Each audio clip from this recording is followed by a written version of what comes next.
ईशल का फ़ोन आया था, निकालूंगी। वो कह रही थी कि वो लोग तो रिश्तेदारों की फौत की पे भी रुक हाबिब भाई की डेथ हो गई है। फौत की पे भी रुक जाते।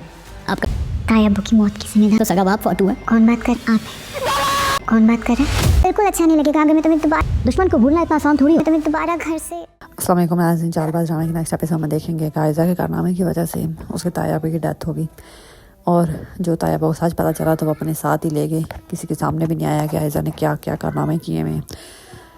तो फिर उसकी मौत मैया सामने पड़ी हो जो सब बैठे होते हैं। तो आयज़ा अपनी माँ को कहती है कि ताया अब्बा की डेथ की जिम्मेदार ना आप हैं। अपनी माँ को कहती है क्योंकि उसकी माँ की बातें सुन के ताया अब्बा की आयज़ा की असलियत उनके सामने आ गई थी और फिर उन्होंने गुस्सा किया और उनकी उधर ही डेथ होगी।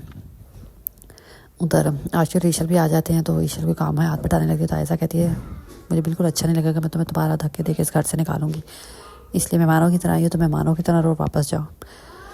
तो उधर आशिर वापस जाने लगता है तो रूहान उसे कहता है कि लोग तो दूसरों की मौत में भी आते हैं तो रुक जाते हैं और आपके तो आपके सगे बाप की डेथ हुई है, आप कैसे आज के दिन जा सकते हैं। तो फिर आशिर रूहान की ऐसी हालत देखता है तो जाने का इरादा तर्क कर देता है। असद तो रोकता भी नहीं है। खैर उधर ईशा की माँ उसके बाप को कहती है कि ईशा की कॉल आई थी हामिद भाई की ना डेथ हो गई है। तो फिर ईशा के पेरेंट्स भी जाते हैं डेथ ईशा की ससुर की डेथ पे। उधर आयज़ा को लगता था कि चलो तायाबा की डेथ होगी और उसकी सच्चाई सामने आने से रुक गई और वो उसकी बचत होगी, लेकिन शायान है ना उसकी असली सबके सामने लाने के लिए। तो वो कॉल करता है आयज़ा को। तो आयज़ा कहती कौन बात कर रहा है। तो शायान कहता है इतनी जल्दी कैसे भूल गई, अपने दुश्मनों को इतनी आसानी से थोड़ी ना भूला जाता है।